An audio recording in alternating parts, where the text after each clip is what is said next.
Hello, my name is Julian Johnson, and I'd like to welcome you to Word Power.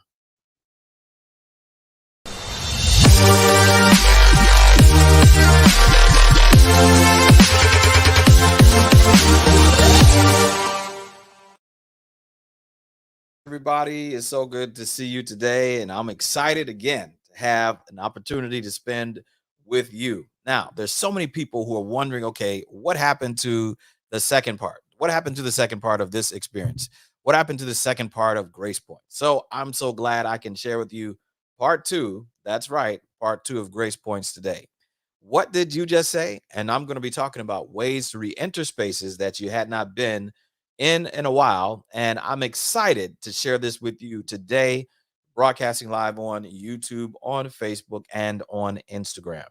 Now, one of the things I'd like to share with you today, there are coaching opportunities available. And I look forward to spending some time with you. And thank you to everybody who's watching, everybody who's supported, everybody who's been on, everybody's been encouraged. And I want you to know, please like, subscribe, and share this broadcast. This broadcast is also a podcast.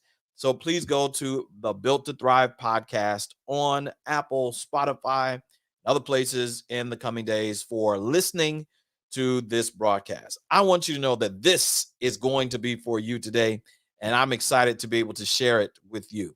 All right, so every week we have a word of the week, and the word of this week is tension. That's right. The word of the week is tension. And I want to share with you a Bible text, the text from the Bible, the word of God today.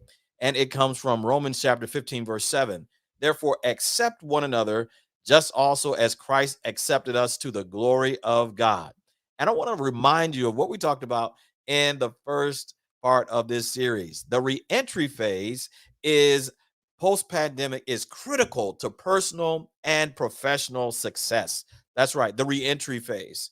Now, there's some people who are trying to reenter spaces they've normally known, trying to reenter spaces with family members, and you're trying to reenter spaces with friends. But I want to tell you today that there are ways to do it with grace and ways to do it with style and with class and with dignity. And I want to give you a Cliff Notes version of what happened in the first part. So, part one, we talked about number one, be careful of what you say. Words are important. Then realize that things have changed and so have you. You're not the same person as when you went in. Be open to learning a new language. Be firm but flexible with deadlines. Then also put yourself in the other person's position. I want to let you know that there's some people who you need to know where they are coming from.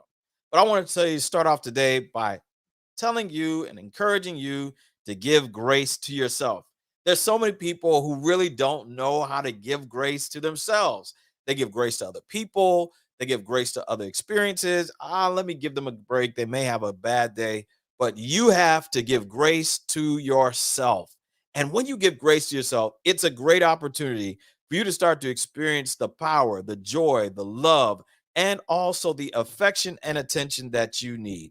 Some people call it self care, but today we're going to call it grace. Give grace to yourself. You don't know. You don't know what you don't know. And everybody's experience is not your own. So we give grace to other people because they could be having a bad day, but we don't know what we don't know. There's some things that we want to know, we want to have access to. And there's some people that we work with or we know very well who are like they need to be sandblasted, not just have sandpaper on them and get off the fine edges. But we do that with other people. We spend the time, we send the emails, the texts, the calls, the memes, and the encouraging quotes, which are all wonderful. But I want to tell you today that you deserve that too. You deserve everything that you've been giving out and putting out to the world and to everyone else. You deserve it, and I hope that you get it. And then next, I would like to encourage you to be willing to learn a new environment. The location may have stayed the same, but the culture, environment, and rhythm of synergy is different. There are some things that have changed about your workplace, some things that have changed about your church, some things that have changed about your whole encounter. And I want you to know that there are people that are ready and excited to receive you, but everybody's not there. There's some people who may give you the side eye, they may not understand where you're coming from. If you're with me, please put something in the comment section today. Now, I would let you know that the rhythm of synergy is different. The rhythm of synergy has changed over this workplace. And listen, let me tell you, I'll emphasize this part again. Please do not talk about going back to normal. Going back to normal makes me vomit. It makes me feel like my mother's making me eat something I didn't want to eat, like broccoli or Brussels sprouts when I was a kid, even though I did like broccoli, but Brussels sprouts, eh. I like them now when they're a different way, but I digress.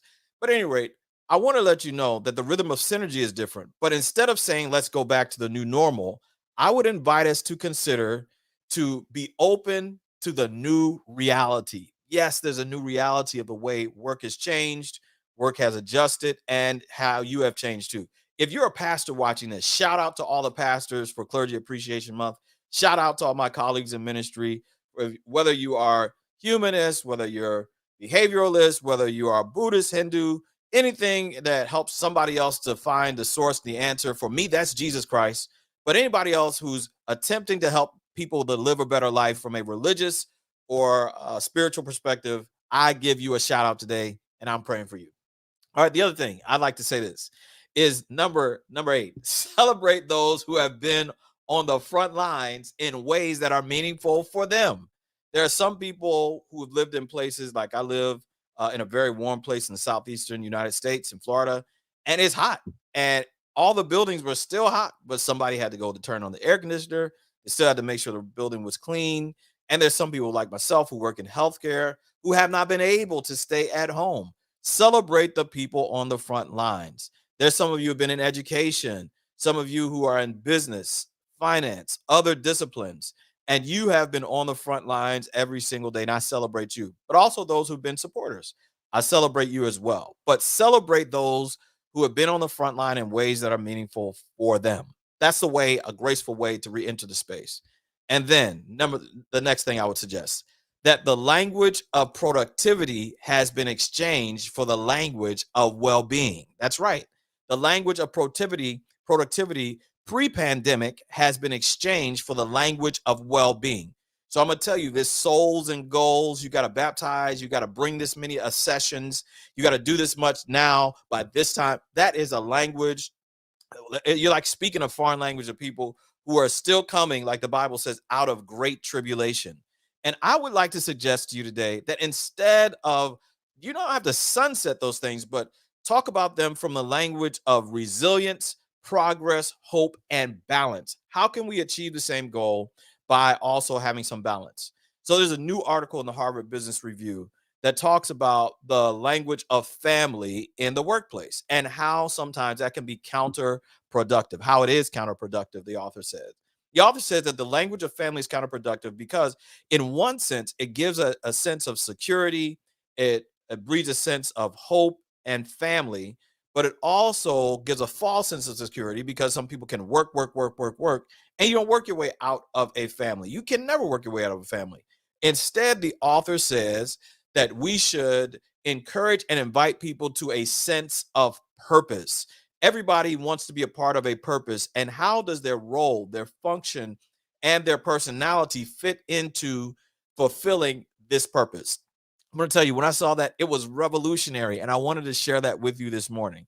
The next thing I wanted you to know is that you got to keep yourself and your team motivated. That's right. Do things that they want to do. If it's not illegal, immoral, or unethical, try it. All right. Now I'll be the first to tell you that there's some things that, hey, I may not understand about everybody's culture. I'm on a journey to learn more about people's cultures. Take me, send me to places to speak. I'd love to go speak in your culture. You India, you listen, watching in India or wherever, South Africa. And I got some good stuff for you to know at the end of this program. The other thing I want to let you know that you got to try some stuff and stop staying close to the shore. You got to row out, get into the deep, be willing to try if it's not illegal, immoral, or unethical. I was able to grow a nonprofit in in uh, in in really, really great ways as a result of just trying to do some things that were different. And I want to tell you today that if we don't try it, we're going to end up being a dinosaur as opposed to being someone on the leading edge, growing and going forward.